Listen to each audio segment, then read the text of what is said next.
आज की सबसे बड़ी समस्या जो आपको बहुत परेशान करती है, 4-5 रिश्तेदारों के सामने आप अपने बातों को नहीं रख पाते हैं, और अगर आपने बातें रख भी दी तो आपको ये लगता है या तो ये मेरा मजाक उड़ाएंगे या फिर मेरी बातों को सीरियस नहीं लेंगे। और यहां तक कि ये बात रिश्तेदारों की नहीं है कि कहीं भी ऐसी जगह 4 से 5 लोग या कोई 2 लोग या जो भी इंसान आपके सामने आपसे बात करता है, आप उसके सामने ज्यादातर चुप रहते हैं, क्योंकि अगर मैंने कुछ बोला तो शायद मैं गलत हो जाऊंगा या फिर मेरा मजाक उड़ाएगा, क्योंकि मेरे को नहीं पता किस तरीके से लोगों से डील की जाए। आज कुछ ऐसे नुस्खे आपको बताने जा रहा हूं कि आप आज के बाद लोगों के सामने बात करने से डरने वाले नहीं हो।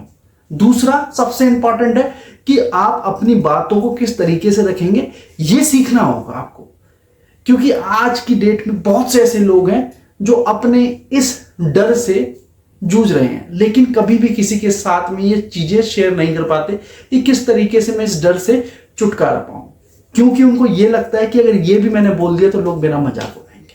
3 साल पहले की बात है, लोगों के सामने अपने आप को एक्सप्रेस करने में बड़ी दिक्कत होती थी, बहुत परेशानी होती थी कि यार मैं अपनी चीजों को रखूं कैसे। लेकिन जब इंसान एक्सपीरियंस लेता है, चीजों को समझता है, 4 गालियां खाता है और उन गालियों से सीखना स्टार्ट करता है, तो समझ में आया था कि हाँ भाई अब मैं सही राह पे हूं। तो आपको सबसे पहली चीज ये पॉइंटों को ध्यान से समझना है और करना कैसे है। सबसे पहला, शांत और धैर्य, कीप साइलेंट।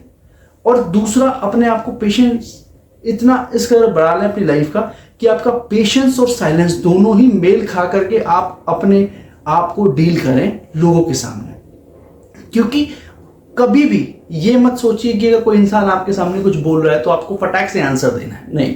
शांत रहिए, धैर्य के साथ उनकी बातों को सुनिए, उसके बाद आपको क्या करना है ये समझना है। तथ्य और आंकड़े, कोई भी डिस्कशन हो रहा है, सपोज इंडियन पॉलिटिक्स के ऊपर हो, अगर आपके तथ्य आपके आंकड़े सही हैं और मोरलेस उस पॉइंट तक पहुंचते हैं, तभी आप अपनी बातों को रखिए। और जब बातों को रखिए तो अपनी बातों को शॉर्ट फॉर्म में रखिए और पॉइंट्स में रखिए, क्योंकि ये चीज़ें बहुत ज़्यादा परेशान देती है कि जिस इंसान को पता नहीं होता अपने टॉपिक के बारे में, तो वो एक टॉपिक को इतना खींचता है कि उसको समझ में नहीं आता कि मैं दूसरे टॉपिक तक पहुंचूं कैसे। तीसरा पॉइंट आपको ये समझना, पॉजिटिव थिंकिंग के साथ ही बात करें।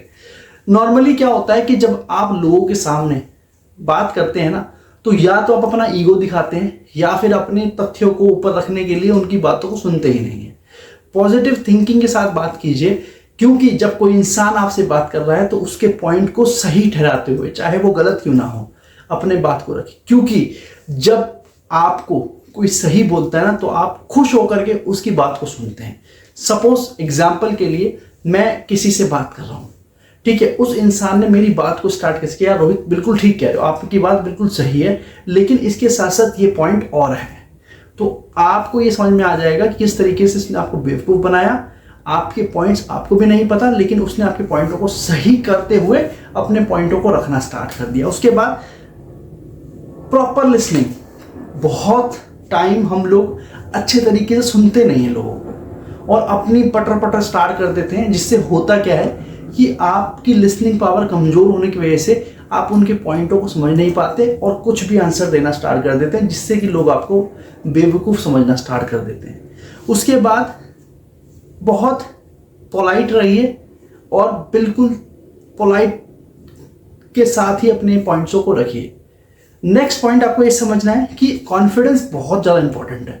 कई बार जब हम किसी इंसान के सामने, 2 लोगों के सामने, 4 लोगों के सामने बोलते हैं तो हम इधर उधर देखते हैं, जिससे कि हमारे कॉन्फिडेंस में कमी दिखाई देती है।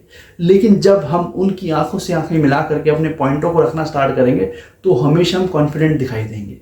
उसके बाद अपनी बातों को स्पष्ट और अध्ययन के साथ ही रखें, क्योंकि जब आपका प्रॉपर अध्ययन होगा उस टॉपिक के ऊपर और आप क्लियर बोलेंगे तो लोग आपकी बातों को सुनेंगे, समझेंगे और आपकी बातों को रिस्पेक्ट करेंगे। तो ये कुछ पॉइंट ऐसे हैं जो आपको पूरा चेंज कर सकते हैं, आपकी लाइफ को पूरा चेंज कर सकते हैं। बट शर्त सिर्फ इतनी है कि जब भी बोलिए सोच समझ के बोलिए और ऐसा बोलिए कि दूसरा इंसान आपकी बातों से इंप्रेस हो जाए। Thank you so much.